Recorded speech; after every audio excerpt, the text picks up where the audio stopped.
Chin. Oui, à notre pause À café, nous. à nous. Comment tu vas? Faut boire, je crois, hein, quand Ouais. on trinque. Hein, ouais. Je suis très contente que tu sois là. Moi aussi. Ça fait un moment qu'on ne s'est pas vu. Et qu'on voulait passer du temps ensemble. Ouais. Depuis quand on ne s'est pas vu? On s'est pas vu. On s'est vu à la boutique chez toi. On s'est pas vu depuis quelques mois. Et puis on ne s'est pas réellement vu depuis. Exactement. Ouais, depuis Parce un que nous, sacré on moment. aime bien prendre du temps ensemble. Absolument. Avoir un vrai moment de qualité. Ben, je suis très contente que l'occasion Moi se aussi. présente à travers cette interview. Merci Et comme pour tu ça. vois, je me suis fait, je me suis habillée pour être élégante pour toi. Pareil. Parce que c'est ce que Je me tu suis faite belle m'inspires. pour toi. Mais merci. Et c'est marrant comme chaque interview est différente. Puisque tu vois, la dernière fois avec Florence, on était en mode cocooning à la maison, petit pull, petit jean. Et là, on sent l'été qui approche avec toute cette sensualité. Et toi, tu es là, tu l'incarnes parfaitement. Donc, merci de m'inspirer aussi. Et alors, comme tu sais, on prépare jamais grand-chose, puisque j'aime bien que cette pause café soit vraiment intime, personnelle et surtout spontanée. Je sais. Du coup, moi, ce que tu m'inspires, c'est vraiment la féminité, la transmission, mais je te dirai pourquoi, enfin, tu t'en doutes. Et ouais, la sensualité, plein de choses, la beauté. Ça me touche beaucoup. Et donc voilà, j'aimerais pouvoir évoquer ces thèmes-là avec toi et savoir quel est ton sens de l'esthétique, quel est en toi, comment est-ce que tu perçois la question de la sensualité, comment est-ce que tu as pu en venir à créer ta marque qui tourne aussi autour de la transmission puisque tu fais travailler des femmes et que tu t'inspires des femmes artisanes au Maroc. Il y a plein de questions magnifiques et hyper intéressantes que j'ai envie de te poser. Et c'est vrai que d'habitude, on parle de tout et de n'importe quoi, on refait le monde, mais on ne parle pas tant que ça de nous-mêmes. C'est vrai. Et je suis très curieuse de te poser ces questions qu'au final, je ne t'ai jamais posées. Ok. T'es partante? Partante. Ok. Et n'hésite pas d'ailleurs si tu en as Bien aussi. sûr, j'en ai plein pour toi. Ça va complètement dans les deux sens. Donc, amenons déjà l'idée de l'origine de la création de ta marque. Alors, tu as créé cette marque qui s'appelle Zine et qui est autour de la chaussure. Qui veut dire beauté. Qu'on adore. Zine qui veut dire beauté. Et encore une fois, tu portes bien ton prénom. Et voilà, je sais qu'il y a eu toute une question de transmission, que c'est venu... Alors, je ne sais pas à quel moment c'est venu, mais j'ai cru comprendre que tout ce que tu avais pu recevoir... toutes les choses auxquelles on t'a initié, que tu as pu recevoir avec gratitude et toutes les choses que tu as pu apprendre au fur et à mesure, en tout cas tout au long de ton parcours, tu as eu envie à un moment de les transmettre et puis de créer de la beauté, de chausser les femmes. Et quoi d'autre? Dis-moi. Alors comment c'est venu? Alors, tu l'as si bien dit, au sein de mon parcours, j'ai eu beaucoup de chance. J'ai eu la chance de pouvoir travailler pour les plus grandes maisons de couture à Paris, où j'ai pu témoigner d'un savoir-faire, de l'excellence, de la préservation d'un héritage.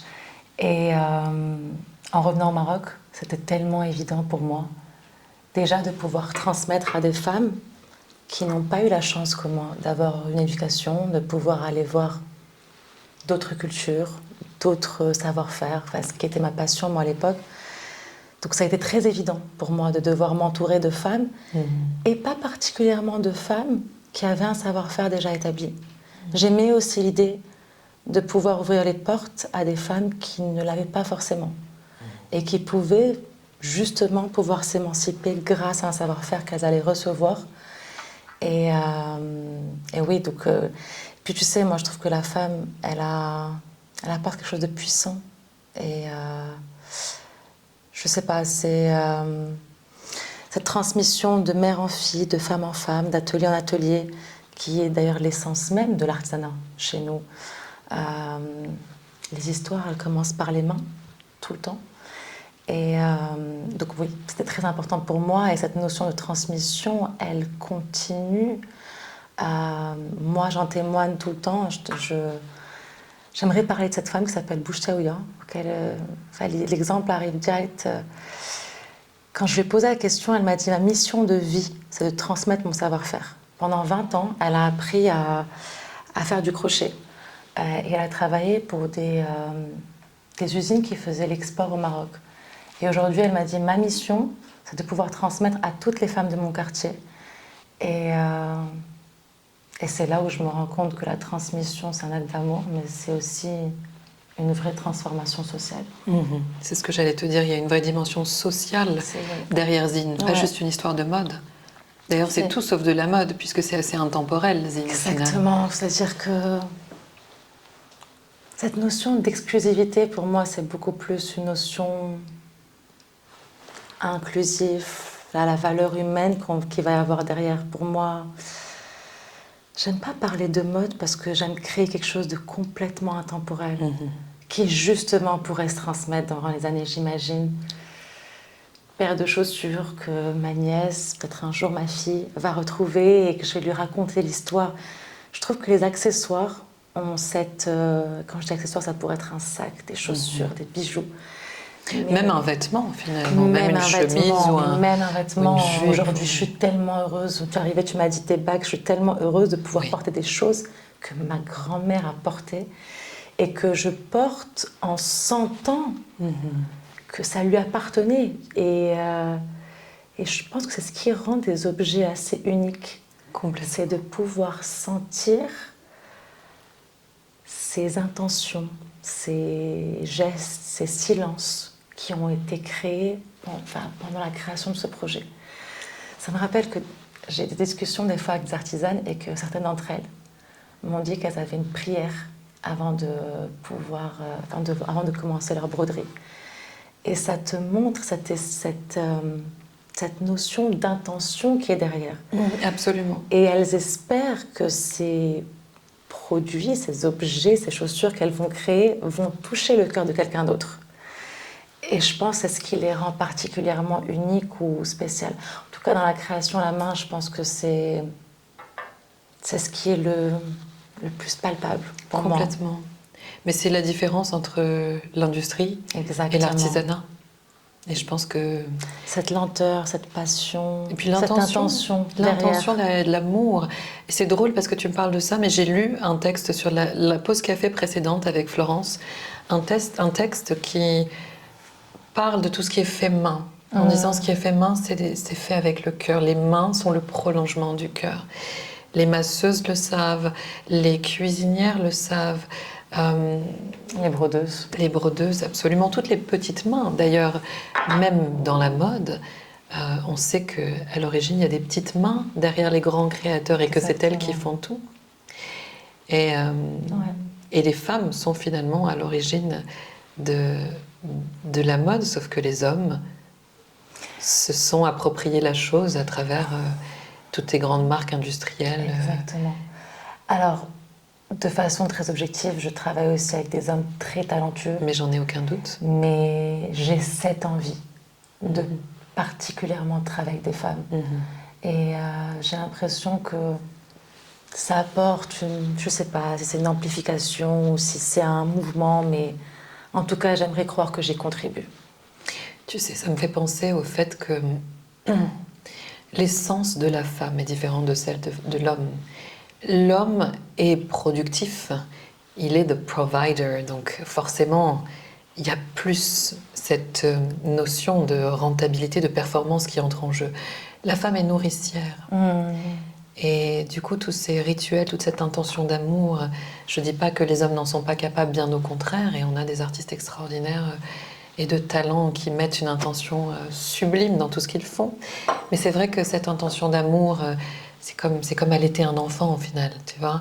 Je trouve que c'est le côté nourricier des femmes qui sont toutes des mères potentielles. Je le dis tout le temps, qu'elles soient mères ou qu'elles ne le soient pas, elles sont les mères de ce monde. Et donc, par la transmission, il y a cette maternité, entre guillemets, cette féminité, ce féminin qui s'exprime. Cette sensualité. Aussi. Un terme que j'ai appris d'ailleurs avec toi. Au sein d'une des retraites dont j'ai eu la chance de participer, qui était une retraite féminine. Laquelle magicienne, probablement. Exactement. On a parlé de sensualité, je m'en souviens. Ouais. Et c'était cette notion d'être complètement alignée avec ses sens. Et ça a pris tellement de... J'ai eu une réalisation tellement énorme. Et je ne sais pas pourquoi avant, pour moi, la sensualité avait ce côté... tu sais, quelque chose de sexy, on ne comprend pas d'où ça vient. Mais puis après, c'était complètement... C'est ça, en fait. Être sensuel, c'est être complètement aligné avec ses sens, le toucher. Enfin, il y avait quelque chose de très fort que j'ai réalisé à ce moment-là. Et puis, j'ai aussi témoigné, durant cette retraite, cette notion de sensualité que j'ai vue dans ces femmes complètement grandir, s'installer, prendre place. Pendant la retraite. Pendant la retraite, et tu avais l'impression que justement leur sensualité était peut-être restreinte, je sais pas, condensée dans la vie de tous les jours. Et puis, petit à petit, heure après heure, jour après jour, durant cette retraite, tu sentais que vraiment, ça prenait place. C'était très beau à voir. Mais oui, parce que j'ai essayé pendant cette retraite de redonner à la sensualité toute sa légitimité. La sensualité, c'est naturel, c'est notre état naturel. Et même les hommes peuvent être sensuels si toutefois ils arrivent à retrouver ce féminin en eux, mais qui est en tous les hommes. Tous les hommes ont du féminin et toutes les femmes ont du masculin. Sans quoi, toi et moi, on ne ferait pas ce qu'on fait. Hein. S'il ne fallait pas fédérer, passer à l'action, ramener les gens ensemble, tu vois, il faut des deux énergies. Bien sûr. Mais la sensualité, à mon sens, est complètement légitime et c'est un état naturel. C'est le fait d'être en ouverture face à la vie, tu vois, dans l'ouverture et dans l'accueil. Et en même temps, comme tu le disais, pleinement dans ses sens. Mais pour ça, ça nécessite de ralentir pour en arriver là. Et encore une fois, on en revient à ce modèle actuel d'être dans l'hyper-performance, l'hyper-rentabilité, l'hyper-activité. Et on ne peut pas être sensuel comme ça. On ne peut être sensuel que lorsqu'on ralentit, que lorsqu'on revient habiter son corps sans être totalement dans le mental, dans le demain ou hier ou plus tard. Et dans le corps. Et dans l'instant, en fait. Et là, on est dans notre état de sensualité qui est légitime, qui est normal. Et malheureusement, il y a cette espèce de confusion, d'amalgame entre sexy et sensuel, ce que tu disais tout à l'heure. Exactement. Et il y a pas mal de gens en parlent. D'ailleurs, j'ai écouté pas mal de choses là-dessus et j'ai lu pas mal de choses là-dessus. Mais c'est vrai qu'on confond souvent sensualité et sexy. Et sensualité est juste un état naturel, un état d'être. Alors que sexy serait plus une posture. C'est clair. Tu vois ? C'est une vraie différence. Ouais. Donc oui, j'essaye aussi de travailler à ramener cette énergie féminine chez les femmes qui viennent, et notamment lors des retraites 100% féminines, parce que là, justement, on est tellement entre nous. Il n'y a pas tu le crées un biais... espace, plutôt. Tu crées un espace qui fait qu'on se permet d'être entre nous. Merci. Mais tu le crées vraiment. Merci, j'essaye. Mais c'est vrai que, comme on est entre femmes aussi, il n'y a pas le biais de regard de l'homme qui a toujours une incidence, en fait, qui a toujours un impact. C'est normal, c'est humain aussi. Mais du coup, on arrive à réhabiter notre corps et à retrouver cette sensualité pour nous-mêmes, en fait. La sensualité, elle est pour soi, elle n'est pas pour l'autre, contrairement à la sexiness, tu vois. On n'est pas dans la séduction, c'est pas la même chose. Non, on habite. Prend place. Exactement. Pour autant, on est entre femmes, mais durant ces retraites, parce que j'ai eu la chance d'en faire 2 avec toi, il y a cette mise à nu. Et il y a cette... tu es confrontée à l'inconnu, à ces gens que tu ne connais pas, et avec qui tu sais que tu as partagé des moments, des vérités, des choses marquantes de ta vie. Donc je ne sais pas si c'est ce côté masculin qui... mais du moins, tu crées vraiment un cadre qui fait que la femme prend place et les sens s'alignent. C'est jubilatoire ce que tu dis. Quand je t'entends dire ça, j'ai le sourire, j'ai l'impression d'être une petite fille de 4 ans, parce que je revois mes élèves, mes participantes qui deviennent presque une famille, en tout cas pour celles qui viennent régulièrement. Et j'ai en tête, et elles se reconnaîtront même si elles écoutent l'interview, des transformations extraordinaires, effectivement, de passer d'un état tu vois, réprimé, où on réprime ce qu'on est, son corps, son être, ses envies, ses désirs, et Dieu sait que le désir c'est la vie. On réprime tellement de parts de son être, pour finalement, lorsqu'on se met en travail, et qu'on se met au travail, finir par nous débrider, tu vois, nous libérer en fait de toutes ces chaînes qui nous attachent et nous emprisonnent. Et au final, on voit des transformations extraordinaires, c'est vrai, mais waouh, c'est beau. C'est magnifique. C'est pas juste grâce à moi en fait, c'est l'espace qui le permet, c'est le groupe aussi qui le permet. Tu sais, le groupe a une fonction extraordinaire qui nous transcende. Moi, je guide et je crée l'espace, mais ensuite il se passe un truc qui m'excède moi-même, qui me dépasse. Forts se créent, Non, c'est vrai, quand tu en parles, moi aussi j'ai des images qui me reviennent de... Mais je peux parler aussi que pour moi, c'est-à-dire que je sais que quand j'arrive dans des retraites comme ça ou dans des moments, ça pourrait être, tu sais, dans la vie de tous les jours, tu connais pas la personne qui est devant, mais tu sais que tu es proche d'un dépassement, de quelque chose qui va faire que ton essence même va parler, il va s'exprimer. Et c'est vrai, je visualise moi-même et des élèves à toi où après cette vulnérabilité, cette mise à nu, il y a une transformation, il y a je sais pas, il y a quelque chose qui rééclot en fait, qui renaît. Moi, c'est ça que c'est vachement... Lumière. C'est génial ce que tu dis, parce que ça exprime vraiment l'idée que la force naît de la vulnérabilité en fait. Totalement. Et pas juste de la vulnérabilité, de l'autorisation qu'on peut se donner à nous-mêmes d'être vulnérables. Tu disais quelque chose de très juste tout à l'heure quand on s'est retrouvés. J'étais en train de me préparer pour l'interview et tu as eu la gentillesse de m'accompagner rapidement dans ma chambre. Et on a parlé de... Tu me disais, moi, quand ça va pas, j'ai pas ce truc de mets-toi un rouge à lèvres, fais-toi un beau maquillage et tu vas voir, ça va aller mieux. Mets-toi ce masque. On parlait de et ça. Tu m'as dit ce truc tellement intéressant et que je trouve tellement authentique. C'est vrai. Que quand ça va pas, je m'abandonne à ma souffrance. J'ai besoin de la traverser et qu'elle me traverse aussi. Et complètement, physiquement aussi, j'ai besoin d'être dans cet état où je sais que je suis en train de traverser un moment difficile et totalement. Et puis le moment où tu vas avoir envie de t'habiller, te maquiller, c'est parce que tu sens que la lumière est en train de revenir, que tu es sur ce chemin où tu vas rise again. Mais ça peut m'arriver une fois par mois. Et d'ailleurs, ça me rappelle vraiment ta retraite où on devait, tu sais, il y avait cette soirée où on devait mettre à l'honneur un peu la femme. Et je trouvais ça extraordinaire comment chacun avait sa propre notion de la féminité. Et pour moi, une des deux retraites, je t'ai dit, j'ai envie d'être complètement moi-même, sans maquillage.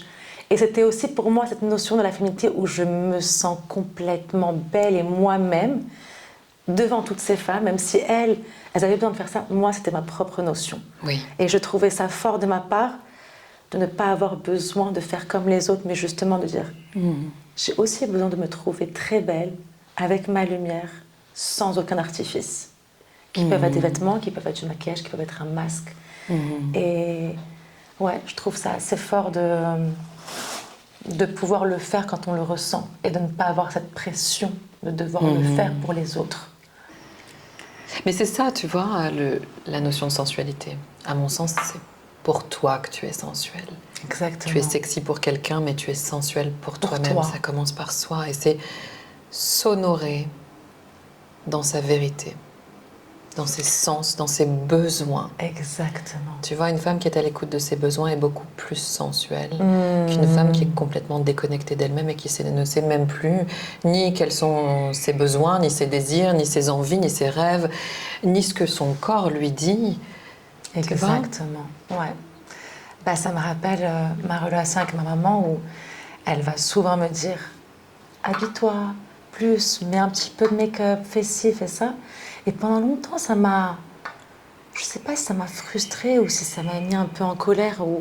Parce que je ne comprenais pas qu'elle ne comprenait pas que c'était mon moment. Je voulais ne pas être maquillée. J'avais envie de me maquiller. C'était décidé. Je n'avais pas besoin que quelqu'un me le répète. Et ça, c'était un peu le rappel de la société. Tu devrais être plus. Tu devrais être moins. Tu devrais... Et qu'est-ce que ça fait du bien de ne plus... De se libérer. De ne plus l'entendre. Pas de l'entendre, mais de ne plus... que ça fasse plus d'effet. Évidemment, on pardonne tout à nos mamans. Exactement, bien qui sûr. n'ont fait que nous donner de l'amour, parfois bien de façon sûr, maladroite, mais sûr. tout ça, c'est juste de l'amour. Bien sûr. C'est de l'amour. Mais c'est aussi l'amour, la façon dont elle l'a reçu aussi, sa manière de... Absolument. De le transmettre. Oui, parce que pour elle, t'honorer, c'est aussi te faire belle. Et attention, dans les cultures même les plus traditionnelles et dans les sociétés primitives, s'habiller, se bijouter, se faire belle à travers, ou beau d'ailleurs, à travers des rituels. C'est une façon de s'honorer aussi, c'est important. D'où tous les petits rituels qu'on a sur mes retraites et que tu connais.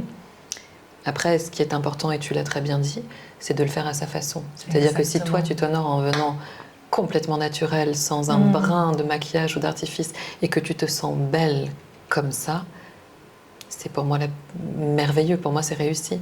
Et si une autre va se faire plaisir en portant un crop top, un haut court, et elle se reconnaîtra, et je l'embrasse très fort, ou une autre va oser un décolleté, ou encore une autre va se maquiller alors qu'elle n'a pas l'habitude, ou se mettre en robe. Chacune va s'autoriser à faire ce qu'elle a envie de faire sans se sentir jugée. C'est ce que je trouvais très beau. Et pour moi, c'est ça, s'honorer, tu vois. Honorer ses besoins et ses envies profondes. C'est plus que des envies, c'est des désirs profonds et ses besoins. Donc, ouais. Et cette notion tellement diverse de la sensualité, comment chacun... C'était ça qui était beau, oui, c'est de témoigner de autant de différentes versions. Et c'est là où tu te rends compte que, en fait, chacun a sa notion et son miroir et...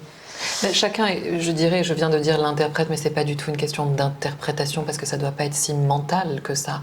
Mais comment chacun la ressent. Tu vois, là pour moi, on est dans le ressenti pur. Qu'est-ce que tu ressens? Comment tu t'imagines quand tu te ressens pleinement dans ton pouvoir, dans ta complétude, tu vois, dans ton entièreté, dans ta puissance. Et c'est beau parce qu'on devrait régulièrement se poser la question de comment tu te perçois et à quoi tu ressembles et qu'est-ce qui tu es quand tu es dans ta pleine puissance. Et je pense que ça change beaucoup dans les âges, dans les années. Enfin, en tout cas, moi, je pense que ma façon de me sentir sensuelle ou ma façon de me sentir belle a énormément évolué. Et c'est ça que je trouve le plus beau, c'est que je me suis libérée d'énormément de codes. De qu'est-ce que ça voulait dire la beauté pour la société. Oui. Et pour toi, qu'est-ce que ça veut dire? Écoute, c'est profondément se sentir bien à ce moment précis. Aligné. Aligné, complètement aligné. Avec mes sens, avec la façon dont je suis habillée. Ou c'est parce que je l'ai décidé et qu'on ne m'a pas imposé. C'est ça où je vais me sentir en puissance. Cette liberté. Cette liberté. Oui, c'est beau parce que ça exprime aussi le fait que la beauté vienne en grande partie de l'intérieur, de ce rayonnement qui ne peut advenir que lorsqu'on est profondément aligné, effectivement. Tu ne peux pas briller si tu n'es pas profondément aligné. C'est pas possible d'être sur un terrain qui bouge, pas sécure, et en même temps laisser ta lumière briller. Quand tu ne portes aucun masque, déjà... c'est très rassurant d'être aimé pour ce qu'on est. Exactement. Et ensuite, par la suite, à la limite, tu vois, se faire belle, porter différents masques, ça peut être qu'une autre façon qu'à l'autre d'apprendre à te connaître à travers tes différentes facettes. Exactement. Mais la version la plus authentique est là. Et à la limite aussi, j'ai envie de dire, dans ton truc de tous les jours décoiffé au supermarché... voilà, à la limite, c'est la personne que tu es vraiment. Réellement, et ça serait incroyable, ça serait tellement, je trouve que ça serait tellement mieux que toutes les rencontres, les plus belles rencontres de notre vie se passent dans la façon la plus... sans masque. Sans masque, la façon la plus naturelle qu'on puisse être, authentique. Mais ça, chacun peut le décider pour soi. Exactement. Et c'est ce que tu fais en te libérant de pas mal de choses, en fait, en ne t'obligeant pas à être cette meilleure version de toi-même, qui au final n'existe pas. Pour moi, c'est une illusion totale, tu vois. On voit tellement on vit dans un de pratiques, de coachs, qui t'apprennent à devenir la meilleure version de toi-même. Mais quelle horreur! Je crie à la... Tu vois, quand je vois ça, ça me... Ouais. Non, c'est real, the perfect morning routine. À quel moment c'est vraiment réaliste de pouvoir se réveiller tous les matins à 6h du mat, de pouvoir méditer. Je trouve ça incroyable, mais ça met tellement de pression. Tu as l'impression que tu es tellement déconnecté d'une normalité que tu devrais avoir et que tu n'as pas. Et donc tu as l'impression d'avoir toujours un gap avec cette version que tu pourrais être. Au lieu de tout simplement accepter qui tu es vraiment et de pouvoir l'améliorer de temps en temps. C'est hyper important ce que tu dis. Parce que même dans les pratiques spirituelles, on a tendance à se mettre la pression pour acquérir une discipline. Et Dieu sait que la discipline, bien sûr, c'est important. Le rituel est important plus que la discipline. La notion de répétition est importante parce qu'elle nous permet d'être en milieu familier et de pouvoir trouver un petit peu de lâcher prise quand du coup c'est familier et que donc c'est sécure entre guillemets, ce qui n'est pas forcément le cas pour tout. Mais en revanche, trop de discipline, c'est juste pas humain. La discipline n'est pas humaine. Mais ça déstabilise tout.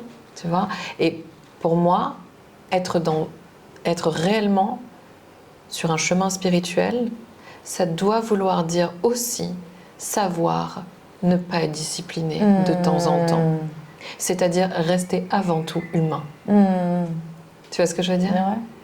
Tu peux pas prétendre être humain si tu es 100% discipliné. Ce n'est pas humain. Complètement. Et donc les personnes qui me demandent est-ce que tu médites tous les jours ? C'est quelque chose que je veux te demander. Non. Et j'ai envie de le hurler. Non. Est-ce que tu pratiques tous les jours ? Non. Enfin, j'ai une vie, je suis maman. Bien sûr. J'ai un enfant, j'imagine même pas celles qui en ont 3 ou 4. Quoique, j'ai envie de dire, ça veut rien dire, ça dépend de l'enfant bien aussi. Et parfois, un enfant, c'est déjà beaucoup, beaucoup d'énergie. Mais dans tous les cas, si on est humain, la première chose à mettre en avant, et surtout quand on veut aider l'autre et transmettre, c'est d'abord notre humanité, quoi. C'est d'abord le fait de ne pas être des robots dans un monde qui nous robotise de plus en plus, quoi. L'intelligence artificielle est en train de faire des... Tu vois, même dans certains restaurants, tu as même des robots qui viennent maintenant te servir. L'intelligence artificielle fait qu'on ne sait même plus si ce qu'on regarde est vrai ou pas. Et donc, dans un monde qui a tendance à remplacer l'humain par les machines, on a juste intérêt, à transmettre le peu d'humanité qu'il subsiste dans ce vaste monde. Et donc, ne pas mettre la pression à un autre, encore une fois. Mieux vaut faire quelque chose régulièrement. Et pas forcément la même chose, mais quelque chose tous les jours. Et pas forcément en même quantité, mais juste faire quelque chose. Et puis parfois ne pas faire et l'assumer pour mieux refaire après. Parce qu'en même temps, tu vois, trop de discipline tue le désir, je crois. Le désir, c'est le désir du moment, de l'instant. Il doit être spontané aussi. Ouais, c'est quelque chose que je commence à complètement accepter. Je n'arrive pas à être disciplinée dans absolument tout, mais l'intention même de vouloir essayer dans ma semaine, le café, ça va être le rituel que je vais faire tous les jours, sans réfléchir. C'est un rituel. Je vais rajouter à ça du journaling, je vais le faire. Des jours où j'aurais aucune envie de le faire. Oui. Mais des jours où je vais le faire. Mais le fait même de le coller à ce moment de silence avec mon café, déjà ça m'aide à créer un cadre. Oui, tu sais pourquoi ? Parce que tu amènes la notion de plaisir à la notion de discipline. Exactement. Parce que la discipline seule, sans plaisir, elle n'est pas humaine, encore une fois. Alors que le rituel, dans le rituel, elle est pas durable, de toute façon. Le rituel il y a plus, tu vois, la notion de plaisir est davantage dans le rituel. Et oui, il y a quelque chose de très réconfortant dans le rituel, de très plaisant. Ça me rappelle, durant les retraites, tu nous conseillais de créer un petit altar dans la maison. Oui, un autel, A-U-T-E-L. Exactement. Oui. Et ça me rappelle cette notion de plaisir et de rituel. C'est-à-dire ça va être un plaisir pour moi d'allumer une bougie. Oui. Et ce moment-là, je vais en profiter pour justement me poser 5 minutes avec moi-même. Mais c'est-à-dire que je vais tout le temps, c'est vrai, je le réalise, mais c'est complètement inconscient. Je pense que tous ces petits actes, pour me faire du bien, ils sont souvent liés à une notion de plaisir. C'est essentiel, sinon on ne les répète pas. Ou alors ça devient de la discipline pure. Et à un moment, si on est justement trop discipliné, à un moment ça explose, quoi. On n'en a plus envie. Donc amener la notion de plaisir, la notion de sensorialité, la notion de beauté, la notion de sensualité et de féminité aussi, pourquoi pas. la beauté pour moi est une notion féminine, bien clair. qu'on puisse l'attribuer à tous les hommes du monde et Bien sûr. que les hommes sont capables de créer tellement de beauté eux-mêmes autour d'eux. Mais c'est vrai qu'on dit la beauté, the beauty way, qui était le nom de ma dernière retraite 100% féminine. Avoir le sens de la beauté, c'est aussi mettre de l'amour autour de soi.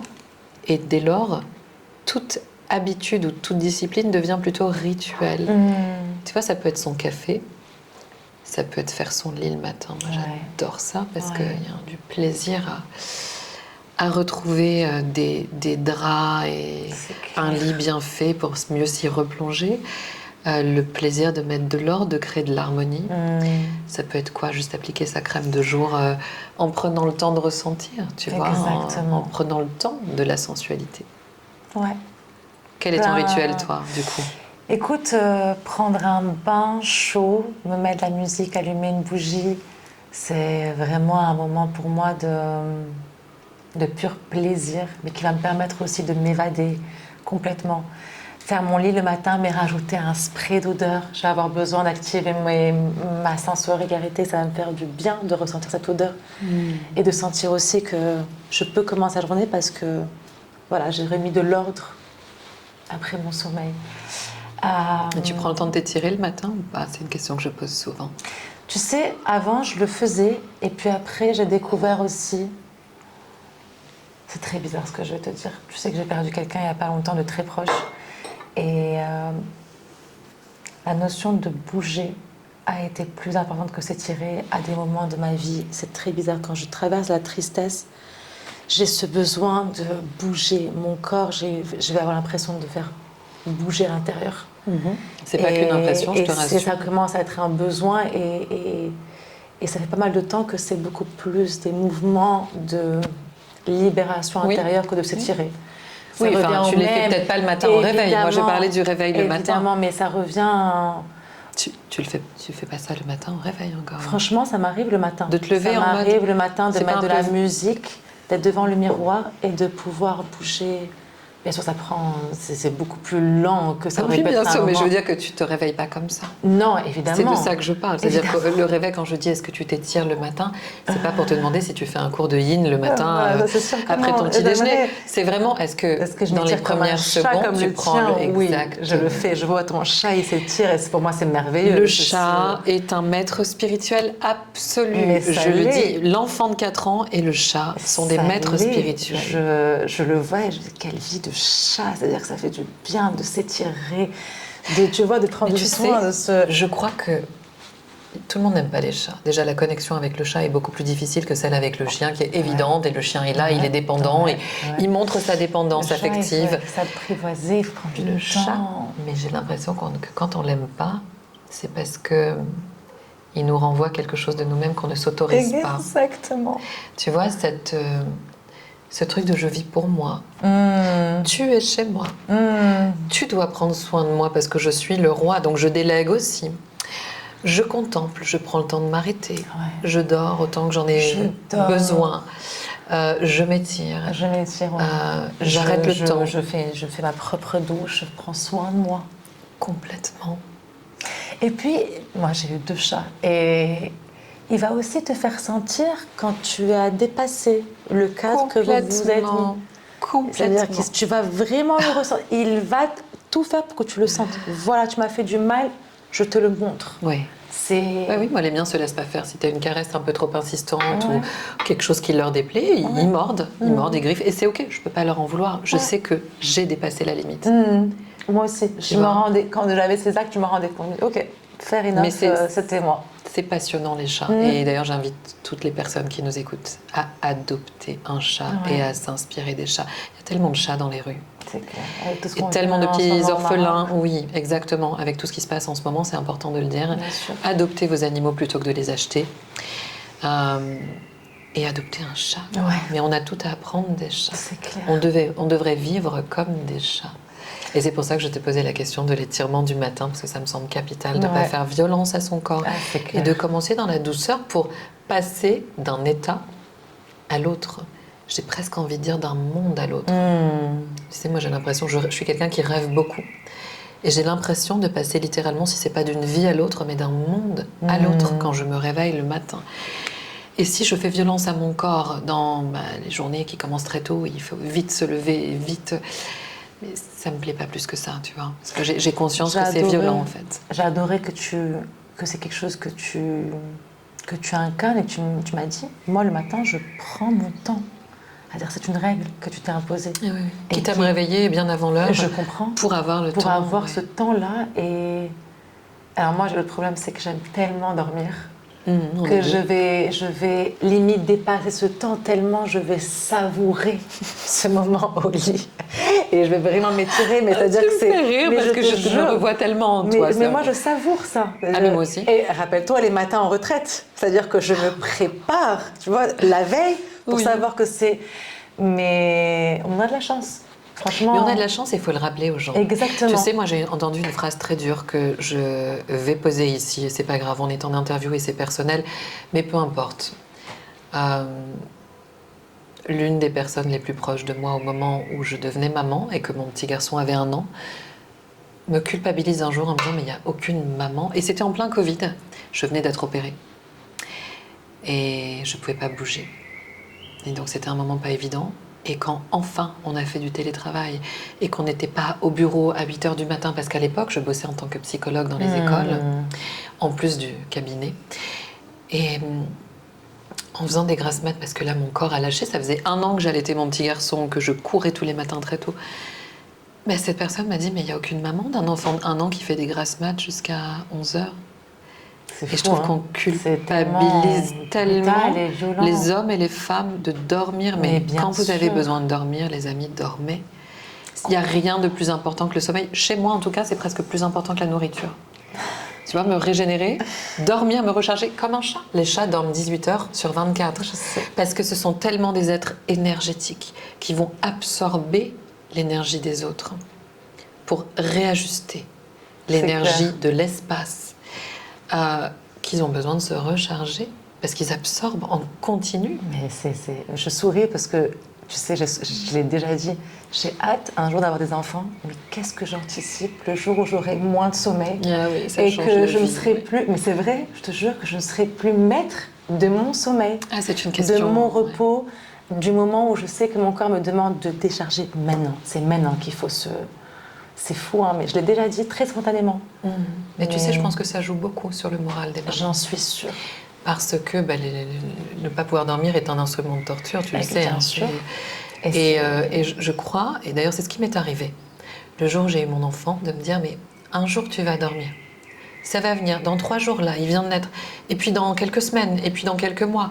Et en fait, le moment ne vient jamais. En tout cas, je parle en tant que maman. Peut-être que les papas dorment mieux, mais une maman, instinctivement, ne dort plus jamais de la même façon. Je pense que les mamans qui nous écoutent se reconnaîtront. Parce que ça change. Et puis là aussi, il faut tout désapprendre pour tout réapprendre.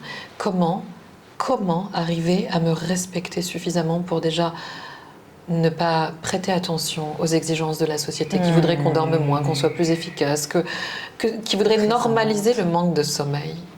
Comment refuser ça? Et comment me recréer un cycle peut-être différent, mais dans lequel je peux encore parvenir à me recharger. Et est-ce que tu crois qu'aujourd'hui tu as trouvé une balance? J'y travaille encore. J'y travaille encore parce que, pour des raisons purement personnelles, je ne suis pas dans la même configuration que certaines, je suis dans la même configuration que d'autres. Ma configuration, qui n'est pas évidente, est peut-être beaucoup plus facile que celle de d'autres encore. Donc, tous les contextes sont différents, mais c'est vrai que dans le mien, c'est très difficile. Tu vois, j'ai entendu quelqu'un dernièrement, et quelqu'un qui me l'a dit avec beaucoup d'amour, d'ailleurs c'est une personne que j'aime profondément, qui me disait, n'étant pas dans la même situation que moi, donc ne pouvant pas comprendre ce que je traverse, je vais dire de quoi je parle parce que peut-être qu'en disant ce que je traverse, ça peut avoir l'air d'un peu de drama, tu vois, alors que ça l'est pas du tout, je me plains pas, mais c'est vrai que j'ai été dans une situation un peu maman solo, avec mes parents qui habitent loin. le papa de mon fils qui a vécu toutes ces dernières années à l'étranger. Et donc, bon, c'est quelque chose que d'autres femmes connaissent, il n'y a pas que moi. Mais c'est vrai que c'est plus compliqué à gérer. Quand tu n'as pas de famille autour, c'est beaucoup plus compliqué de te régénérer, puisque ton enfant, tu ne vas pas le mettre entre les mains de n'importe qui. Bien sûr. Tu vois. J'imagine ne pas sentir la culpabilité de pouvoir aussi le donner à quelqu'un d'autre, à des moments précis. C'est-à-dire accepter de se faire aider. Bah ça, on comprend très vite qu'on n'a pas d'autre choix. Voilà. Parce que c'est tellement intense, Bien la sûr. maternité, que si on n'a pas de relais, on devient... Je crois qu'on devient folle, en fait. C'est très, très dur. Et bon, je ne suis pas encore devenue folle, je te rassure, mais quoique... Mais j'ai eu des moments de grand... Je ne vais pas dire désespoir, parce que c'est quand même le plus beau cadeau de la vie, d'avoir la chance de goûter à ça. Et je le souhaite à toutes celles qui en ressentent le besoin, parce qu'encore une fois, on peut ne pas du tout en ressentir Bien le besoin. sûr. Et c'est OK, chaque femme est libre de s'écouter, c'est ce qu'il y a de plus fondamental et de plus important. Mais quand on a eu envie de ça et qu'on a ce cadeau, on ne peut pas se plaindre. Mais en même temps, c'est intense. Et je n'ai jamais autant compris la nécessité d'être ensemble, la nécessité de la famille, la famille qu'on se crée, celle qui nous soutient vraiment, parce qu'encore une fois, il ne s'agit pas de rester avec des personnes juste pour ne pas être seul, mais la nécessité d'être entouré. Tu vois, on en revient à Boris Cyrulnik et à cette notion de soutien, d'attachement, d'être en connexion avec l'autre, de ne pas subir la solitude. D'avoir le courage d'aller à l'encontre de personnes qui nous ressemblent, qui nous font du bien, Oui. qui nous soutiennent, à qui on a envie de donner. Enfin, le courage de se recréer une famille, c'est celle qu'on a, tu vois, n'est pas présente, ne nous soutient pas. C'est marrant parce que, pardon de te couper, tu dis d'aller à l'encontre et non à la rencontre. Oui, mais tu sais, vrai. je cite souvent un philosophe qui écrit des choses que j'aime bien, et qui parle de rencontre. Il s'appelle Charles Pépin et il a écrit un bouquin d'ailleurs qui s'appelle La rencontre et que je recommande. Et dans La rencontre, il explique que le mot rencontre vient étymologiquement du mot encontre, c'est-à-dire heurter quelque chose sur son passage. Et quand tu heurtes quelque chose sur ton passage, ça fait bouger des choses à l'intérieur et c'est là que tu en ressors changé, transformé. En tout cas, tu n'en ressors jamais indemne. Tu en ressors toujours transformé. Et selon lui, il n'y aurait pas de rencontre sans cet effet, sans impact en fait. Ce serait pas une rencontre. En fait, on passerait les uns à côté des autres sans jamais vraiment se rencontrer, puisque ça n'aurait rien fait bouger à l'intérieur. Et clairement, avec un enfant, ce qui se passe, c'est de l'ordre d'une véritable rencontre. Tout bouge en toi. Ton cycle change, ta façon de voir le monde, tout ce que tu mettais au premier plan qui est relayé au second plan. Tu renais quelque part. C'est toujours une naissance, une deuxième naissance pour une maman. Donc c'est une redécouverte de soi. Et puis surtout, on désapprend tout ce qu'on croyait savoir. Pendant des années, j'ai bossé en tant que psy, avec des enfants et donc avec des parents. Et puis, quand je suis devenue maman, j'avais l'impression de plus rien savoir du tout. Alors, je savais très bien pour les autres, mais pour moi et pour mon enfant, c'était différent. Et là encore, ça te prouve à quel point on a besoin les uns des autres, puisque la psy, et là c'est même plus la psy, la maman en moi a besoin d'un psy pour m'aider, le psy lui-même a besoin de supervision ailleurs, et on a besoin les uns des autres et on ne peut pas y arriver seul. Et c'est un message qui est très important à faire passer. Parce que, encore une fois, on vit dans une société qui nous fait croire dès tout petit qu'on est indépendant, qu'il faut être autonome très jeune, qu'il faut être individualiste aussi et penser à soi. Mais il n'y a pas de moi sans toi, il n'y a pas de toi sans moi. Et on ne peut pas grandir en conscience sans l'autre. Et on ne peut pas juste vivre décemment sans entraide et sans solidarité et sans être soutenu. C'est clair. Alors moi, aujourd'hui, j'ai espoir parce que les gens qui m'entourent m'inspirent et que les rencontres que je fais aujourd'hui soient aussi des moments où quelque chose se chamboule en moi. Et je pense que les seules relations durables que j'ai aujourd'hui, c'est parce que justement, je suis constamment inspirée, chamboulée. Et ça me rappelle la première fois qu'on s'est rencontrés. On s'est rencontrés à un dîner, on était assises l'une à côté de l'autre. Et je pense qu'au bout de 3 minutes, on a commencé à se parler, mais d'une façon tellement sincère, honnête, du cœur. Et, et je pense que c'est ces moments-là qui te prouvent que oui, tu peux grandir à côté de personnes comme toi. Enfin, des rencontres comme ça te font réaliser que tu vas faire que grandir ou, je sais pas, créer quelque chose, partager quelque chose, mais de profondément fort. Oui. Et c'est là où l'évolution se passe, je pense, intérieure. Complètement. Mais C'était sympa ce dîner, tu me rappelles. Quelle chance merveilleuse on a eue, et puis quelle circonstance parfaite pour une rencontre finalement. Clair. Et je crois que dans la rencontre, l'idée c'est pas seulement la rencontre elle-même, c'est d'être prêt pour la rencontre. Et je crois qu'on était prêtes à se rencontrer toutes les deux ce soir-là, parce que si ça se trouve, on est passé 1000 fois l'une à côté de l'autre, mais c'était juste pas le bon moment. Et là, on était prêtes, les circonstances étaient là.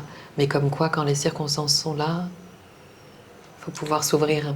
Et les choses prennent... Ouais, exactement, il faut savoir s'ouvrir. Et on l'a fait. Et puis regarde. C'est marrant que tu parles de ce dîner, parce que c'est, en l'occurrence, cette personne-là qui, je te disais que quelqu'un m'avait dit dernièrement, sans pouvoir comprendre ma situation, tu apprends aux autres à lâcher prise, mais tu lâches pas prise toi-même. Oui. Et en fait, c'était pas le moment, mais je lui dirai un jour où elle regardera certainement la vidéo, et on l'embrasse très fort et on l'aime très fort. Mais c'est vrai que c'est tellement dur de comprendre l'autre quand on ne vit pas ce qu'il vit. C'est clair. Et en l'occurrence, lâcher prise sans avoir de relais, mais c'est mission impossible. Tout ça pour en revenir à ce qu'on disait tout à l'heure. Mais c'était aussi quelque chose que je disais tout à l'heure. Quand je passe des moments avec toi où tu es justement plein de transmission, et que je vois à quel point tu donnes ta personne, à quel point tu es dédié aux personnes qui sont autour de toi, à leur guérison, à leur évolution. Et à chaque fois, je te pose la question, et je me pose la question sur toi. Comment tu fais pour toi te recharger quand tu as donné autant? Et c'est la même chose quand tu as transmis le lâcher prise, comment tu l'incarnes toi-même? Et c'est témoigner de autant... tu donnes tellement à des moments comme ça que voilà, j'espère justement que ce relais soit présent pour toi, que tu puisses à ton tour t'abandonner, recharger. Parce que voilà, c'était vraiment une vraie question, et c'est quelque chose que je te dis souvent. J'espère qu'après ce moment-là qu'on a vécu ensemble, tu auras la chance de pouvoir te recharger, d'abandonner à quelqu'un. Mais ça me fait penser que tu m'as fait un très beau cadeau un jour en finissant une retraite. Et c'est drôle parce que j'ai une autre élève après The Beauty Way, une élève parisienne qui, quand elle a su que je venais à Paris, m'a offert aussi un soin. Un soin dans l'envie de... Tu vois, et ça, c'est ce que j'appelle les âmes généreuses, qui sont rares, qui savent à la fois prendre et donner. Il y a souvent des âmes qui prennent, il y a souvent des âmes qui donnent. On est souvent dans l'excès de l'un ou de l'autre. Mais apprendre à réguler ça en s'autorisant à donner et à recevoir, c'est pour moi capital, et c'est aussi quelque chose sur quoi je travaille en ce moment. De réapprendre à recevoir, parce que j'ai beaucoup, beaucoup, beaucoup donné ces dernières années. Alors, d'un côté, il y a mon métier, et mon métier, c'est ma passion aussi. J'aime profondément donner, et je crois que je me répare aussi intérieurement de choses que j'aurais pu recevoir différemment, ou que j'aurais aimé, recevoir, peut-être. Je crois qu'il y a de la réparation dans tout ce qu'on fait. On essaye de réparer des parties de nous-mêmes. Mais je le fais avec le cœur parce que j'adore ça. J'adore donner. Je veux dire, quel est le sens de la vie si on ne donne pas et qu'on prend tout pour soi? Et on le ressent profondément. Je te le dis. Merci. Vraiment. Merci. Après, j'apprends en ce moment à vraiment... Et je travaille là-dessus, d'ailleurs, avec ma propre psy, à retrouver la juste place. À mettre des limites pour toi. C'est-à-dire qu'à un moment, il faut aussi que je puisse recevoir. Et pour pouvoir recevoir, il faut que je puisse créer le cadre et la structure dans laquelle cet espace pour moi est rendu possible. Parce que parfois, on en a parfaitement conscience. Moi, j'en ai conscience depuis des années, mais le cadre ne s'y prête pas. Et encore une fois, on va culpabiliser quelqu'un en lui disant « Mais tu t'occupes pas de toi, mais enfin, fais-toi du bien, lâche un peu. » Mais lâche à qui, à quoi? Mon enfant, je le mets où? Je l'envoie en train dans une autre ville?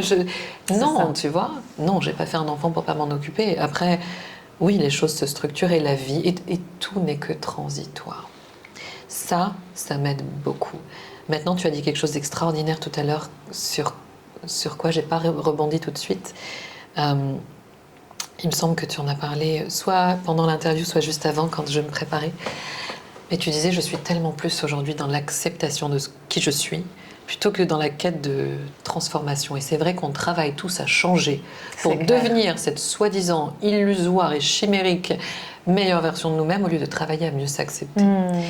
Et moi, ma façon de me recharger, c'est aussi d'accepter. D'accepter quand je suis à bout. D'accepter, et pas de chercher à faire, mais juste d'être, tu vois. Et puis de me mettre entre les mains de d'autres. Donc j'ai aussi mes thérapeutes, j'ai aussi mes énergéticiens, j'ai aussi ma kiné, les gens avec qui je travaille sur moi-même. Et il faut pouvoir s'abandonner comme un petit bébé, se remettre entre les mains de quelqu'un d'autre. Et tu m'as fait ce cadeau de m'offrir un massage ayurvédique, un soin ayurvédique, un traitement ayurvédique. Après une retraite, j'ai trouvé ça tellement généreux et tellement fin, tu vois, de penser à ce qu'on vient de recevoir en disant, tu vois, ça c'est de la transmission. Ouais. Tu m'as donné. Je te J'avais transmets envie, ce que j'ai reçu. Voilà, j'avais envie que tu prennes soin de toi. Et même si ça te revient, parce que d'habitude on transmet à d'autres, mais c'est une forme de transmission et je trouve ça magnifique. En tout cas, j'avais eu beaucoup, beaucoup de gratitude pour ça.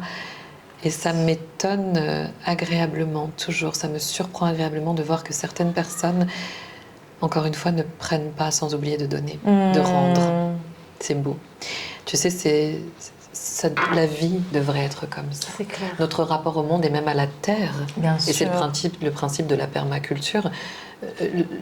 Notre rapport au monde devrait être celui de rendre ce qu'on nous donne. Rendre à la terre ce qu'elle nous donne, rendre à l'océan ce qu'il nous donne, rendre au monde et à la nature tout ce qu'ils nous ont donné. C'est clair. Donc pour en revenir à ma façon de me recharger, oui, d'ailleurs, je pense pas qu'il faille. Déjà, je pense pas qu'on soit hermétique. Il y a beaucoup de gens qui te disent qu'il faut apprendre à se protéger. Oui, on peut se protéger à travers des rituels, on peut tous se protéger chacun avec ses croyances et avec les choses qu'il peut mettre en place pour se sentir enveloppé dans quelque chose de bienveillant, dans quelque chose de sécurisant. Mais au-delà de ça, quand on a affaire directement à la souffrance, à la douleur humaine, je ne pense pas qu'on soit hermétique. Je pense que c'est une illusion, encore une fois, de se dire on se protège, on apprend à se protéger, on fait des études de psychologie. Je pense qu'on est des êtres énergétiques et que quelque part ça nous touche. C'est clair, j'ai du mal à y croire avec toi parce que je te vois. Mais pas qu'avec moi, tu sais que dans les services psychiatriques au sein desquels j'ai travaillé, notamment en France, l'un des plus gros taux de dépression dans les métiers, enfin dans les catégories socio-professionnelles, c'est des métiers qui touchent à la psychiatrie. Des métiers qui nous mettent en contact de la douleur, de la maladie mentale. Il y a un taux de dépression énorme. Ou dans les services de maladies lourdes, les médecins encaissent. C'est faux de croire qu'on est hermétique. Oui. On est des êtres énergétiques, forcément. Les champs magnétiques résonnent. Et donc, on accumule des choses. Donc, l'idée, c'est de se nettoyer régulièrement, avant même de se recharger. D'abord, je me nettoie énergétiquement. Je me remets entre les mains de d'autres. Je reste un moment à rien faire plutôt que d'être tout le temps dans l'hyperaction, activité et de ne pas prendre le temps d'intégrer, de nettoyer. Et puis ensuite, je peux me recharger. Et me recharger, ça passe aussi par le sommeil, ça passe aussi par le soleil, ça passe aussi par le plaisir, le jeu, s'amuser, rire. On sait à quel point le rire a des effets sur les hormones dans notre corps et à quel point... Et puis comme tu le disais aussi, le mouvement, faire bouger les choses. Donc je pense que on n'est pas hermétique, mais qu'on se recharge en nous nourrissant de l'intérieur. Plutôt que d'aller chercher, je ne sais quoi, on se nourrit de l'intérieur. Et on se nettoie. On va voir notre psy, on va voir notre masseuse, on va voir nos thérapeutes. Et puis on prend un thé avec les copines, et puis on danse sur de la musique, et puis on get crazy. et c'est ça la vie, quoi, tu vois. Ouais. Et je postais tout à l'heure une phrase qui disait que parfois, la chose la plus spirituelle que tu puisses faire, c'est de t'amuser. Is to have fun. Mais c'est une notion aussi qui est importante pour toi. Chaque fois que je passe un moment avec toi, c'est soyez cet enfant de 4 ans. Jouez. Jouer. Tu le dis souvent. Complètement. Et je trouve que ça désamorce très souvent la situation, les personnes, de te le dire à toi-même. Et si j'étais un enfant de 4 ans? Vraiment, à chaque fois, je me pose la question et je me dis, vas-y, pas de peur, du jugement, des autres, du regard, des codes. Ça ferait tellement bien d'avoir cette capacité de pouvoir revenir à ce mindset très souvent. Tu sais, ça fait partie des raisons pour lesquelles j'ai bifurqué sur ma voie en choisissant le yoga et en choisissant, à travers le yoga, de créer un pont entre la psychologie et le yoga et toutes les pratiques spirituelles et de m'amuser à travers des retraites. Et c'est d'ailleurs aussi la raison pour laquelle je n'ai jamais voulu avoir de studio de yoga. Je dis jamais, jamais, hein, on peut pas, il faut jamais dire jamais, mais pour l'instant, ça m'intéresse pas du tout. Parce que d'être attaché avec des responsabilités, du matériel, différents profs, de devoir être là, mais ça me dit absolument rien. Mais parce que tu es totalement libre. Mais j'ai besoin de cette liberté, j'ai besoin d'aller explorer de nouvelles choses, j'ai besoin de ne pas m'ennuyer, j'ai besoin de jouer. Et un jour, je l'ai dit à l'un de mes binômes sur mes retraites, l'une des personnes avec lesquelles je travaille de temps en temps, qui était presque choquée en disant, on peut pas dire ça, je veux jouer toute ma vie. Mais si, je veux jouer toute ma vie. Et en fait, il se rend pas compte. Le truc, c'est que dès que je propose des choses ludiques, c'est le premier à s'éclater. Il me dit, mais en fait, il joue. Mais il s'en rend pas compte. Bien sûr. Parce qu'on est souvent tellement sérieux et on fait plein de choses. On a une image, on attend de nous qu'on soit comme ci ou comme ça. Et on se rend pas compte, en fait, que l'enfant à l'intérieur de nous, il est playful. Bien sûr. Il est dans le jeu, il a envie de jouer, il est le jeu lui-même, tu vois. Mais tu sais, tu l'incarnes tellement. C'est-à-dire, déjà, je ne t'imaginerais pas avoir un studio de yoga. Enfin, après, je ne sais pas en quel terme, mais tu es tellement en phase avec les éléments, avec la nature. J'ai des souvenirs marquants de moments passés à tes côtés où je sais que tu as complètement pris en considération les paysages, les bruits, tous ces éléments et tous les côtés sensoriels qui sont très importants à chaque fois que tu fais quelque chose. Je sais qu'il y a un but précis d'immersion avec l'espace. Donc je t'imaginerais pas du tout statique dans un seul Moi espace. Non plus, pas du tout. Tu as tellement de liberté et de besoin, je pense, de t'entourer autrement. Oui, et puis d'aller à la découverte, faut pas dire à la conquête, mais d'aller à la découverte du monde, me fondre dans le monde et créer. Ouais. Tu vois, quand j'étais seulement psy, la notion de création, de créativité me manquait profondément. Je fais quoi? Ok, j'écoute, j'accueille, je reçois, mais à quel moment je crée quelque chose qui me ressemble? À quel moment ça me nourrit aussi? C'est bien de donner, mais là encore une fois, là aussi, il faut recevoir et parfois, on est juste capable de se donner à nous-mêmes, c'est ce qu'on recherche. Tu vois, oui, on a besoin les uns des autres, mais parfois on est capable de se le donner. C'est tellement fort quand ça arrive, tellement fort. Est-ce que toi, tu as cette sensation-là avec ce que tu fais? Il m'est arrivé des moments où j'avais l'impression d'avoir besoin de l'autre. Oui. Mais quand je me rends compte que j'ai aussi la capacité à des moments de pouvoir me recharger seule, c'est tellement puissant aussi. Et te nourrir à travers ton métier ou à travers ta vie ou à travers tes enfants pour certains. Enfin, je parle des femmes en général. Chacune peut se nourrir en se donnant à elle-même les choses dont elle a besoin, effectivement. Et ben moi, des fois, c'est plus de liberté, plus de temps pour moi. Et c'est ce qui me fait sentir que je suis... je pense que la notion de liberté, c'est l'une des valeurs les plus importantes de ma vie. J'ai toujours l'impression de devoir m'enlever de ces codes, de ne pas suivre les choses comme elles devraient et créer mon propre chemin, créer mes propres réalités, ma propre façon. Franchement, même la façon dont je produis, je pense que c'est une création pure et dure de mon cerveau. Je crée comme ça parce que c'est comme ça que je sens que on est plus libre. Oui. J'ai voulu donner de la liberté aux artisanes. Vous pouvez travailler de chez vous. Vous pouvez me donner... C'est-à-dire que j'ai voulu le ressentir pour moi, mais pour elles. Et je sentais que c'est tellement puissant de pouvoir... Oui, voilà, donner plus de liberté dans un cadre de travail. Mais tu vois, on vit tellement dans des sociétés dont les sentiers sont déjà battus, entre guillemets, où tout est déjà tracé, où il faut être comme ci ou comme ça, où on ne peut pas s'autoriser autant de liberté. C'est pas sérieux, c'est pas... Mais comment tu dors? Comment tu voyages autant? On nous fait culpabiliser d'assumer ce besoin de liberté. Et du coup, les personnes comme toi et moi, on se le disait tout à l'heure, elles passent pour des femmes perchées. Exactement. Ce mot que j'adore, finalement, c'est un énorme compliment qu'on nous fait quand on nous traite de perchés. Parce que dans un monde aussi râle et pâquerette, si on se perche pas un peu, si on prend pas un peu de hauteur, on est juste mal barré. Mais c'est aussi parce que toi et moi, on a traversé beaucoup de choses et pour en arriver où est-ce qu'on en est, je pense, et que j'ai également été énormément dans mon énergie masculine à vouloir faire comme les autres et à prouver que j'étais autant performante que les autres.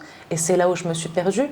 Et aussi faire un travail comme le mien où c'est un milieu très masculin, la chaussure. Que ce soit...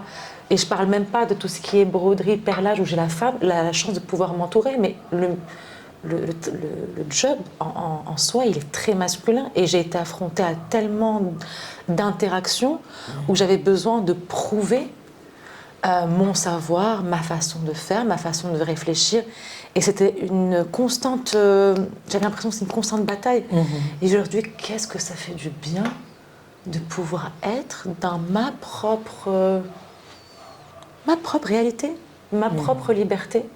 Ça m'a pris des années, mais aujourd'hui, je l'ai créée et je me sens tellement... Et tu renoncerais à ça pour rien au monde. Pour rien au monde. Et tu vois, c'est là, c'est important de le dire, c'est ce qu'on disait tout à l'heure, c'est là qu'on peut être jugé, Bien sûr. et c'est OK. C'est là qu'on peut être un support de projection pour d'autres. Ouais. Et quand on se rend compte, comme on vient de le dire il y a quelques minutes, que l'autre nous juge, que parce que souvent on incarne quelque chose que lui ne s'autorise pas, Qui lui fait peur. ou qui lui fait peur, ou qui lui renvoie ses propres insécurités, et ben écoute, ça nous donne encore plus envie d'incarner ce qu'on incarne et de continuer sur ce chemin-là. Tu vois, moi c'est quelque chose qui a existé dans ma vie, d'être jugée, sans que je comprenne pourquoi, en plus par des gens supposés être proches, et qu'on me taxait sans me connaître. On ne m'avait pas rencontré. J'ai quelques exemples en tête, mais des personnes qui étaient soi-disant proches, mais qui ne m'ont finalement jamais rencontrée. Et que quand j'entendais dire derrière mon dos que j'étais superficielle... Et c'est souvent l'hôpital qui se fout de la charité, hein, parce que c'est souvent des gens qui ont fait des choix de vie extrêmement superficiels, qui ne vont pas dans le fond des choses, qui sont incapables d'avoir une discussion droit dans les yeux. Et au final, quand on m'a traitée à l'époque de superficielle, je me suis dit, mon Dieu, cette personne aimerait tellement être aussi superficielle que moi, mais je pense qu'elle ne s'autorise pas cette belle légèreté. Tu vois, cette légèreté que les gens vont taxer de superficielle alors que non. Ou quand bien même, en fait, rien ne t'empêche d'être à la fois profonde et légère, d'être dans la matière comme dans l'esprit. Et je pense même que l'un ne va pas sans l'autre. Moi aussi. Si tu es dans l'extrême, tu n'es pas authentique. Incroyable, en fait. Je trouve au contraire de pouvoir avoir un peu des deux. Mais je pense que c'est même pas incroyable, c'est surtout nécessaire. Ouais, ça doit tu ne peux pas être juste l'un ou l'autre. Il n'y a pas de corps sans âme et d'âme sans corps, sans incarnation. Il n'y a pas d'ombre sans lumière. Il n'y a pas de lumière sans ombre. Et il n'y a pas de profondeur sans superficialité. Je veux dire, c'est face à l'adversité que quelque chose est reconnu et que quelque chose fait sens. Et comment être sérieux si on ne sait pas ne pas être sérieux Bien du sûr, tout? si on ne sait pas jouer. Comment être spirituel si on ne sait pas jouer? Comment faire des retraites où on est dans la profondeur et dans les bobos et dans les blessures sans pour autant que la joie explose Bien à côté. sûr, et d'ailleurs, la danse, c'est souvent le fait de pouvoir aller aussi profondément dans ces douleurs qui permet aussi de goûter à la joie la plus authentique. Parce que si on fait semblant d'un côté, si on ne s'autorise pas à aller jusqu'au fond des choses, on guérit jamais vraiment. Et pour le coup, quand on goûte à la joie sans être profondément guéri, ce n'est qu'une joie de surface. C'est ça que j'appelle la superficialité. C'est pas s'autoriser à être léger, s'autoriser à se mettre un rouge à lèvres, à se faire belle, à être dans des considérations de coiffeur et de manucure. Ça fait du bien. C'est une légèreté qui est nécessaire. Ce que j'appelle, moi, superficialité, c'est de ne pas aller dans le fond des choses. De ne pas regarder quelqu'un en face dans le fond des yeux pour être avec lui. De ne pas regarder sa douleur en face et de s'asseoir avec. De ne pas regarder sa solitude en face et de se dire « Ok, je suis là avec ». Et tu vois, c'est là qu'on se ressemble beaucoup, toi et moi. C'est encore en cette chose-là qu'on se reconnaît. C'est que quand je souffre, j'ai besoin de souffrir jusqu'au bout, en fait. J'ai besoin de laisser ma souffrance me traverser et m'abandonner quand elle en aura eu assez de moi. Et alors ça, c'est une phrase qui vient de... Je ne sais pas si elle a vraiment existé, mais elle est dans un des films que je préfère, mes films préférés au monde, qui est un film français. Et c'est un film... sur la vie d'Alfred de Musset et son histoire d'amour énorme avec George Sand, qu'ils ont vécu. Et Musset, à un moment, demande à Sainte-Beuve « Comment tu fais quand tu souffres? Qu'est-ce que tu fais ?» Et Sainte-Beuve lui dit, écoute, je m'abandonne à ma souffrance et elle me quitte lorsqu'elle en a eu assez de moi. C'est beau. Et ça m'a jamais quitté, ça, tu vois, parce que... C'est beau. Je répète justement ce pléonasme de jamais quitter, quitter, ne pas Ouais. quitter, mais c'est une phrase qui m'est touchée. J'ai vu ce film, j'avais 19 ans, tu vois. Mais cette idée de vivre les choses intensément, même dans la douleur, elle fait partie de la vie, tu vois. Bien sûr. Mais je pense que ce n'est que quand on les vit pleinement, quand on s'autorise à les vivre pleinement, qu'on peut alors en guérir. Bien sûr. C'est tant qu'elles sont là. Tu ne peux pas guérir de quelque chose que tu caches. Tu ne peux pas guérir de quelque chose qui n'est pas là. Ça ne fera que Tu vois grandir en toi. Et tant que c'est là, Gabor Maté le dit admirablement, ce monsieur qui est extraordinaire et qui dit que voilà, l'avantage avec le trauma d'ailleurs, là il parle de trauma, mais bon, ça pourrait s'appliquer à d'autres choses, c'est que tant qu'il est là, on peut agir dessus. Tu vois ? Et embrasser, étreindre sa douleur, c'est aussi dire un grand oui à la vie, finalement. Tu peux pas dire oui qu'à une partie de la vie. Tu peux pas dire oui qu'à ce qui est plaisant et confortable. Quand tu dis oui, c'est un grand oui et tu acceptes aussi Parce que de ça passer va par ressurgir des... de manière tellement plus grande si tu le... si tu le Oui, mets et en puis silence. surtout, c'est comme l'histoire de la joie qu'on évoquait. Tu ne peux pas dire Exactement. oui qu'à une partie de la vie, c'est que tu fais semblant en fait. Quand tu dis oui à la vie et que tu vis vraiment les choses, la joie comme la peine, tu dis oui à l'entièreté de la vie qui est faite de montagnes russes et de hauts et de bas et de douleur et de joie. Ouais. Et donc en ça, je trouve qu'on se reconnaît pas mal. Beaucoup. Moi aussi, je suis comme toi, j'ai besoin de vivre les choses et ma façon d'être bienveillante avec moi-même, c'est d'accepter aussi quand j'ai l'air de rien, quand je suis à plat dans mon lit, quand j'ai pas le moral, quand je pleure comme une... on passera le mot. Mais quand je suis au bout de ma vie, en fait, comme dit l'expression que ma maman n'aime pas, quand ça va pas, accueillir ça. Et m'autoriser à être cette espèce d'être C'est ok. tellement, C'est ok. tellement, comment, désemparée, Ouais. tellement, dans le... Et c'est ok, ça fait partie de la vie, en fait. Et je veux te remercier, vraiment, parce que depuis que je te connais, je sais que j'ai eu des moments très difficiles que j'ai vécu. Et tu as été une de ces personnes, quand je traversais, à m'écouter, à être là et à avoir les bons mots et les mots justes. Et je trouve que c'est rare. Voilà, Merci. vraiment. Merci, c'est les mots que tu mérites. Merci. Et vraiment, Ça me touche. merci, je sais qu'entre nous, il y a quelque chose de très, rare très quand, authentique. quand ça arrive et quand je sais que nos âmes se nourrissent à des Oui. moments comme ça. Mais je pense qu'on s'est reconnus encore une fois. Il fallait juste que ce soit le bon moment. Ouais. Et en fait, c'est précieux. Comment est-ce qu'on terminerait ce moment magique Écoute, d'émotion et ouais. Comment est-ce qu'on le terminerait Qu'est-ce que tu voudrais transmettre peut-être Moi, je pense que j'aimerais transmettre cette notion de ne pas avoir honte de ses rêves. Toi qui as cru en les tiens. Ouais. Et je pense que moi, je suis beaucoup drivée par le rêve. En grandissant, on m'a souvent dit que j'étais trop rêveuse, que j'avais la tête dans les étoiles. Mais c'est justement ça qui m'a permis d'avoir des chemins hors sentiers battus, de pouvoir me dépasser, d'écouter cette petite voix intérieure et de la laisser s'exprimer vraiment.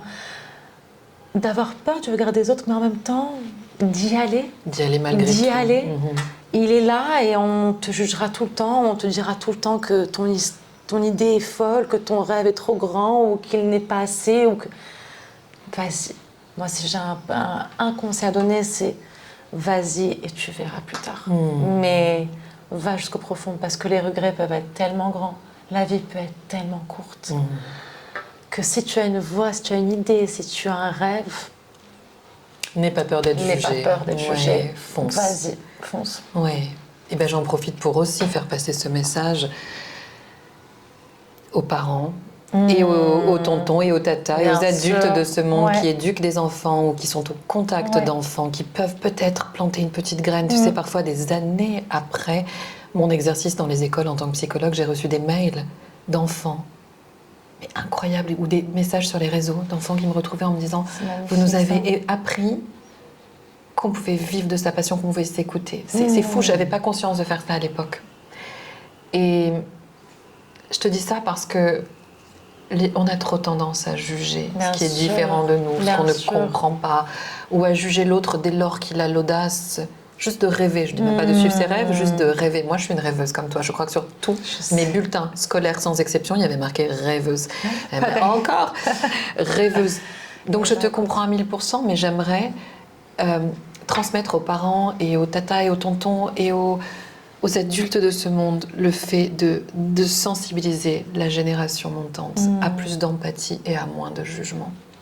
C'est très important. Le harcèlement est vraiment une vraie question dans les écoles et dans tous les milieux. Le jugement fait partie de ça. Quand on juge, quand on harcèle quelqu'un, quelqu'un se fait harceler, c'est qu'il est jugé, c'est qu'il est intimidé, tu vois. Et peut-être vraiment sensibiliser les jeunes par rapport à ça. J'ai donné un atelier il y a 2 jours qui était pour la première fois ouvert aux enfants et ça a été magnifique. Il y avait quelques enfants, il y en avait 5 je crois, plus le mien et la petite fille du musicien qui m'accompagnait, de l'artiste qui m'accompagnait. Et j'ai vraiment voulu faire passer ce message-là. Donc quand tu parles de tes rêves et de pas avoir peur d'être jugé, ou en tout cas, même si on a peur, parce que la peur existe en nous tous, qu'elle est naturelle, et c'est normal, hein, on n'est pas des surhommes, mais de dépasser cette peur-là pour s'écouter soi-même avant d'écouter les autres. Dans ce que tu dis, c'est très important. J'ai aussi envie de dire, apprenons à nos enfants à accueillir la différence. Tu vois, de temps en temps, je demande à mon fils, et je dis pas que je suis une maman parfaite, loin de là, mon Dieu, je travaille, j'ai tellement de choses à améliorer. Mais j'essaye de le sensibiliser à ça et de dire, est-ce qu'il y a quelqu'un dans la cour de récré qui est seul pendant les récrés ? Est-ce qu'il y a une petite fille ou un petit garçon qui est tout seul ? Et apprendre à nos enfants à ouvrir leur regard sur le monde et à les regarder aussi ce qui ne brille pas forcément. Ma mère me l'a toujours dit. Ce qui ne brille pas forcément, à être sensible à l'autre, à sa condition, à ne pas juger. Et à ne pas juger aussi celui qui se permet ce qui nous semble extravagant ou ce qui nous semble profondément enviable quelque part, mais à avoir plus d'empathie et plus de bienveillance pour l'autre. Se dire waouh, c'est inspirant. Ce message si important. Ouais. Et tu sais à quel point c'est important pour moi aussi. Mais parce que tu es inspirante et qu'à un moment, plutôt que de se juger les unes les autres, et même les femmes entre nous, Bien sûr. les hommes aussi, enfin, plutôt que de se juger les uns les autres, s'inspirer les uns des autres. Tellement. Et apprendre ça. Et de faire de nos enfants. différences une force.